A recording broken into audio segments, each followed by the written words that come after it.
Bienvenue sur Terre de Mission, l'émission religieuse de TV Liberté, en ce dimanche 14 mai, 5e dimanche après Pâques. 3 séquences. Tout d'abord, une rencontre avec Paul de Lacvivier, de passage à Paris, alors qu'il habite à Tokyo, qui viendra nous parler de la 10e marche pour la vie, qui aura lieu le 16 juillet prochain à Tokyo. Ensuite, rencontre avec sœur Ambroise Dominique Saleron, qui vient de publier aux éditions Via Romana une biographie de son grand-père, Louis Saleron, artisan du bien commun. Et enfin, nous recevrons Marie-Lise Pellissier, porte-parole de l'association Va, Vie, Prie.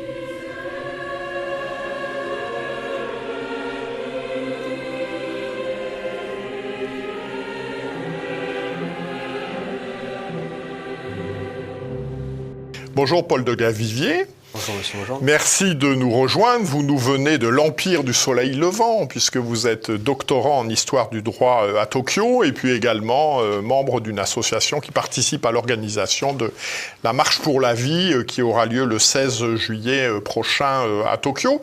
Alors, la Marche pour la vie, quel est le contexte démographique dans lequel se positionne cet événement au Japon ? D'abord, merci de votre invitation. Oui, donc la marche pour la vie au Japon, donc ça va être la 10e édition cette année. Le contexte démographique est aujourd'hui très catastrophique au Japon. C'est un des rares pays qui perd de la population chaque année. Donc, pour vous donner un élément, l'année 2022 a été un record bas des naissances avec 800 000 naissances pour à peu près 1 600 000 morts. Donc, le Japon a perdu à peu près 700 000 personnes, avec une immigration qui reste limitée. Donc, il y a un problème profond de natalité au Japon. Et alors justement, autour de ces questions de défense de la vie, quelles sont la situation légale de la contraception, de l'avortement, de l'euthanasie, de la GPA, de la PMA, enfin toutes ces questions qui tournent autour de la vie? C'est ça. Alors d'un point de vue légal, la situation est tant soit largement meilleure qu'en France, puisque l'avortement, par exemple, est simplement dépénalisé. Il n'y a pas d'autorisation d'avortement, donc ça reste un crime dans le code pénal. Cependant, cette dépénalisation a été faite dès 1946, et il se trouve que le Japon a été, pendant une longue période, le paradis de l'avortement. Donc il se trouvait qu'il y avait un tourisme de l'avortement au Japon, où beaucoup de personnes du monde anglo-saxon et d'autres allaient au Japon pour pouvoir avorter pendant la période où c'était encore interdit chez nous. Et pendant les périodes où il y a eu beaucoup d'avortements dans les années 70, on était à des chiffres de 700 000, 800 000 avortements par an. Et aujourd'hui, nous sommes à des chiffres de 150 000 avortements par an environ, donc la moitié d'un point de vue absolu de ce qui se passe en France. Et pour une population de combien d'habitants au Japon? Du double, oui. Donc 4 fois moins en proportion d'avortements, mais pour une natalité qui est beaucoup plus basse. Et pour ce qui est de la contraception, ça a été toujours beaucoup plus conservateur jusqu'à maintenant. Et il se trouve que juste à l'heure où nous parlons, la pilule abortive est en passe d'être autorisée par le ministère de la Santé à l'heure actuelle au Japon. Alors, la religion dominante au Japon est le shintoïsme. Il y a également des bouddhistes. Quelles sont les positions de ces religions sur ces questions-là? Alors, comme vous avez dit, donc les deux religions dominantes au Japon sont le shintoïsme et le bouddhisme. La plupart des Japonais sont les deux, disons qu'il y a la culture familiale pour le bouddhisme et pour les rites de passage au shintoïsme. Mais sur la marche pour la vie, ces deux religions ne se prononcent pas, elles ne se battent pas pour la vie et n'ont pas de doctrine par rapport à ça et sont très laxistes. Les bouddhistes, en théorie, protègent toute vie, mais comme ils protègent autant le brin d'herbe que le bébé, finalement, ils ne protègent rien du tout. Alors, dans ce cadre-là, quelle est la position de l'Église catholique, d'une part, et d'autre part, qu'est-ce qu'elle représente au Japon? Alors, pour la première question, donc historiquement, l'Église catholique s'était battue pour la vie. En 2019, avant la période covidienne, la dernière marche pour la vie qui a été conséquente, on avait réussi à avoir le soutien d'une nonce apostolique, de l'archevêque de Tokyo, du cardinal d'Osaka, plus de notre évêque. Mais globalement, disons que la conférence épiscopale au Japon est très frileuse, plus que frileuse, et nous soutient que du bout des lèvres et ne marche pas avec nous. Et disons, soutient que quand le nonce apostolique dit quelque chose, donc pour avoir, par rapport au pape, pour faire quelque chose. Donc l'Église catholique, enfin la conférence épiscopale, pour être exact, au Japon, est extrêmement progressiste aujourd'hui.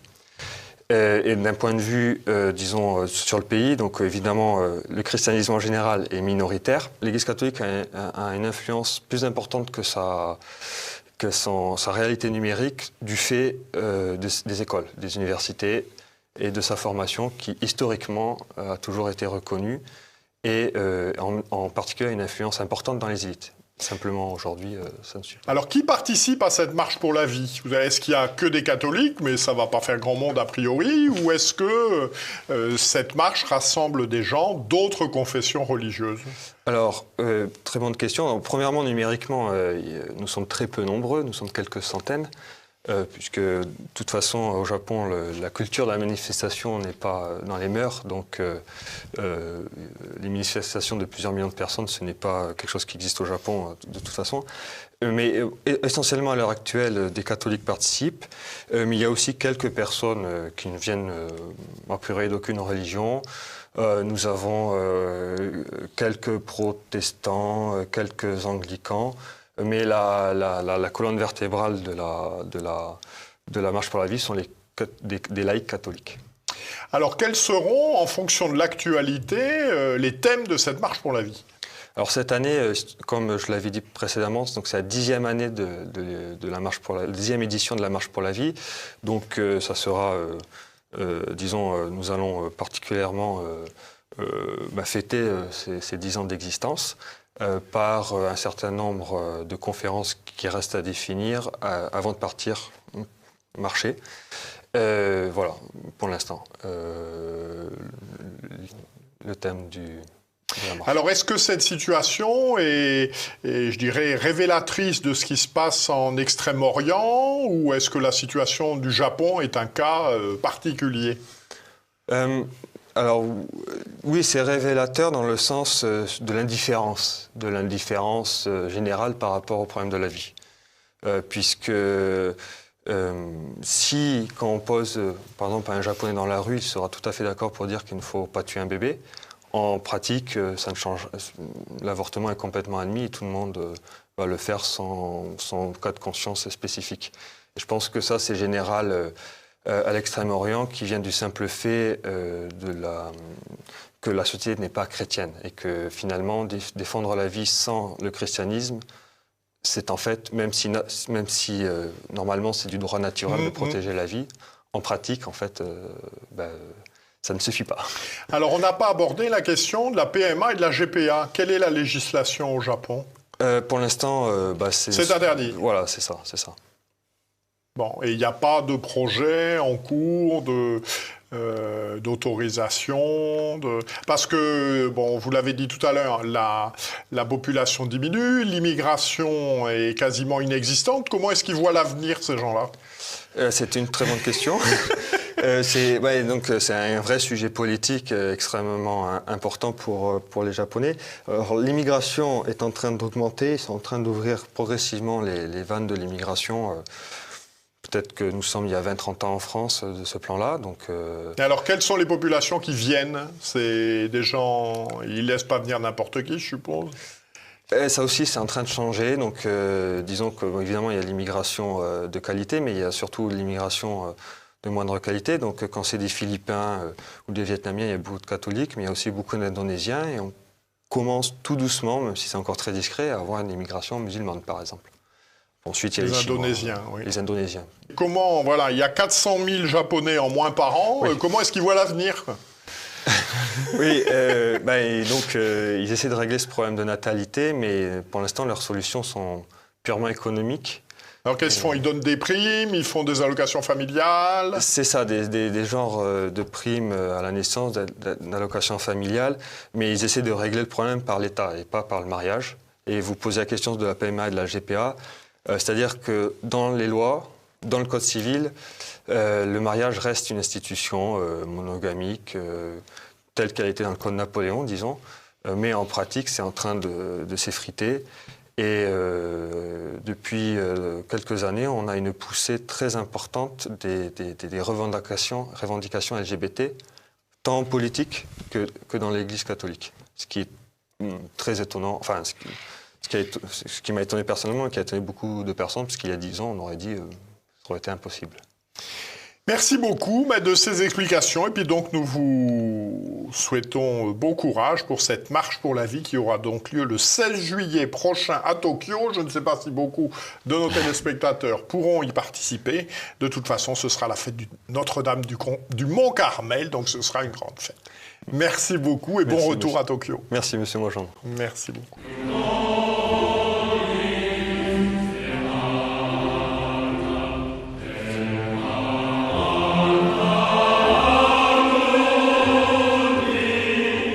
Bonjour ma sœur. Bonjour monsieur. Vous êtes donc dominicaine enseignante de la congrégation du Saint-Nom de Jésus de Fanjeaux. Vous êtes aussi, c'est notre sujet, la petite fille de Louis Salleron, à qui vous venez de consacrer une biographie.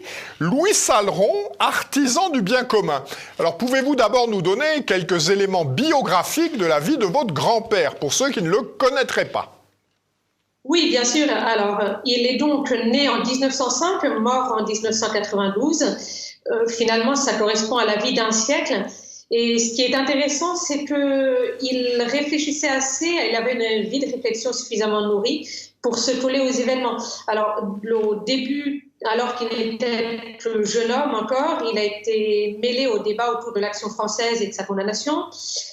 Il s'est intéressé par la suite au syndicalisme paysan et la corporation agricole, et c'est dans cette activité que l'a trouvé la guerre, qui d'ailleurs a démultiplié son activité, puisqu'il n'a pu, malgré son désir, être mobilisé. Est arrivé l'après-guerre, il a participé à tous les débats pour essayer de faire sortir la France, voire l'Europe, de l'ornière. C'est la période de son travail qui concerne la réforme de l'entreprise, notamment dans le cadre du CEPEC, avec le général Végan. C'est aussi la période brillante de son enseignement à l'Institut catholique de Paris, même s'il l'avait commencé avant la guerre. Très vite sont arrivées les questions de la décolonisation, donc il s'est intéressé à la politique du général de Gaulle, sur laquelle il a beaucoup écrit dans différents articles. Et puis, le dernier de ces grands combats, d'un point de vue chronologique, il a consacré ces dernières années à défendre l'Église, la vérité dans l'Église, par divers moyens, sa chronique de Carrefour, le laïc dans l'Église, l'œuvre d'itinéraire, les congrès de Lausanne, des conférences, des articles multiples encore, qui ont été d'ailleurs de l'ensemble de toute sa vie. Articles, conférences, ouvrages, enseignements, cela a vraiment fait partie de toute sa vie. Et il est décédé en 1992, donc après tous ces combats. Alors pourquoi ce sous-titre « Artisan du bien commun » ? Alors, question effectivement importante. C'est vrai qu'il a eu une vie dédiée au bien commun, dont la notion vraie a d'ailleurs été le grand défi du XXe siècle entre l'individualisme et le communisme. Je pense qu'on peut dire que Louis Salleron considérait le bien commun comme le grand œuvre de la société, un vaste édifice spirituel à bâtir. Et comme dans les anciens chantiers, il faut des artisans qui œuvrent de tout leur être, en un labeur à la fois humble, solide, riche de compétences, et cela en collaboration avec les autres artisans. Ce qui est intéressant dans le terme d'artisan, c'est que ça joint le bon sens, le réalisme, à une vie intérieure solide, ce qui lui a évité de tomber ou bien dans les caricatures intellectuelles de la réflexion, ou bien dans les caricatures socialistes de la générosité. Ça permet un équilibre, je pense, à la fois personnel et de la société. Alors, à propos de la société, quel regard porte Louis Salleron sur la société moderne ? Alors, évidemment, ça ne peut pas être un regard très optimiste, non pas non plus pessimiste d'ailleurs, simplement un constat réel.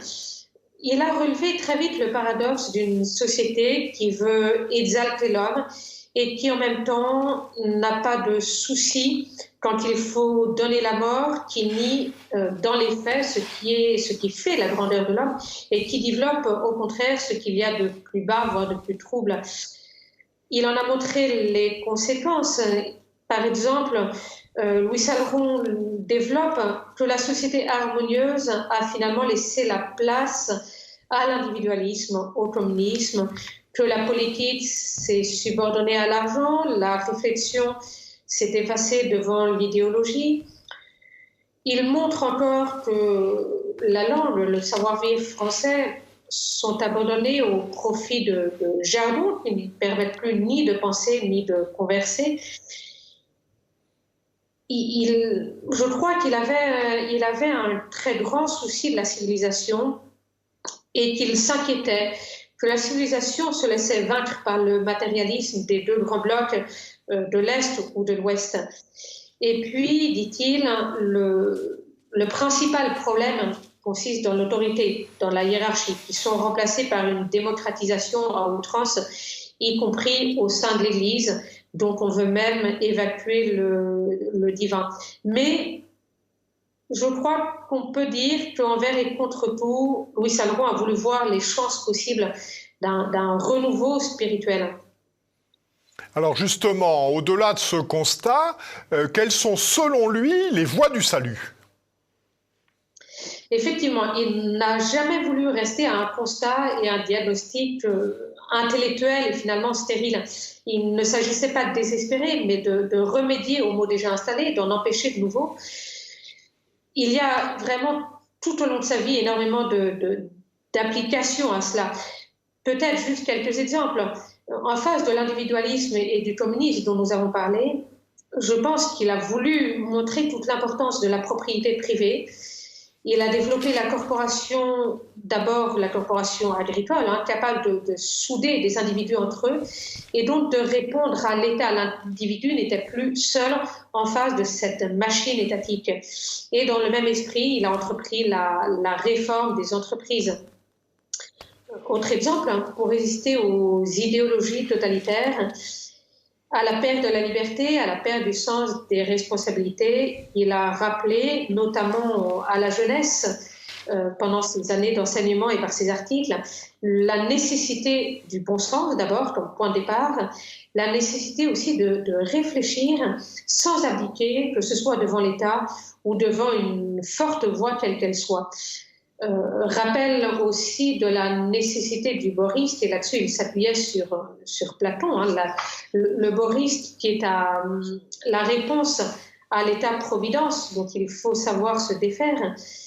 Et puis il a montré la nécessité d'une exigence personnelle, aussi bien pour le maintien de la civilisation, de la langue, dans l'éducation et de l'enseignement, l'importance de poser la vérité aux mensonges de quelque domaine qu'il soit, dans l'information, dans l'Église, dans la politique. Peut-être, finalement, est-ce la réponse à l'humanisme intégral de Maritain. Il répond par un christianisme intégral qui est enraciné dans un terreau, le terreau à la fois d'une solide vie intérieure, d'un bon sens réaliste, peut avancer avec l'audace de la foi, s'exercer pleinement malgré les circonstances parfois difficiles, qu'elles soient politiques, économiques, sociales. Alors, quelle a été de son vivant son influence et quel vous semble être son héritage aujourd'hui ? C'est difficile de vous répondre. Là encore, je pense qu'il y a un double paradoxe. D'une part, parce que Louis Salleron est cité aujourd'hui, par exemple, surtout par les spécialistes, alors que son influence, vous l'avez dit, a été de son vivant et encore aujourd'hui est très grande. Si on regarde uniquement le domaine religieux comme exemple, il est le premier à avoir écrit sur la Nouvelle Messe, sitôt après la promulgation du Novus Ordo en 1971. Et dans un livre qui, le premier, c'est un livre de référence, ça fait le tour de toutes les questions essentielles. Ces articles aussi, sa chronique de Carrefour, dont nous parlions tout à l'heure, dans Itinéraire, ont donné une impulsion extraordinaire à la sauvegarde de la théologie de l'Église, de ses sacrements, son enseignement catéchétique, finalement toute sa vérité. Et on pourrait en dire autant dans le domaine de l'entreprise, dans le domaine de l'agriculture, de l'économie politique. C'est une influence qui est encore très grande, mais derrière laquelle il s'est effacé finalement.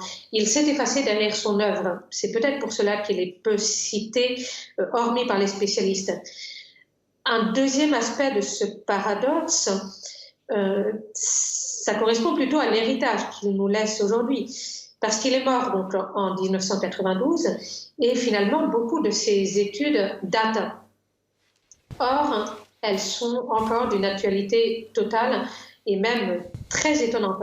Sans doute parce que, c'est ce que nous disions au début, sa vie antérieure est suffisamment profonde, une vie de réflexion assez solide pour lui permettre à la fois de coller à l'événement et de le transcender.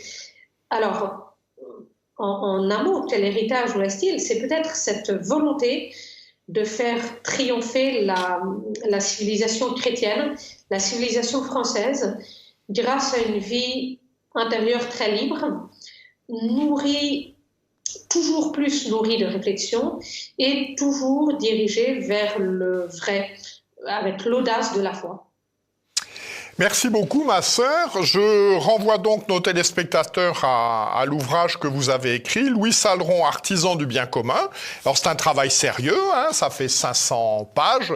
Je crois qu'au-delà de la personnalité de Louis Salleron, c'est aussi l'occasion de se replonger dans une page d'histoire de 1920 jusqu'en 1992. Voilà. Merci beaucoup. Merci, monsieur.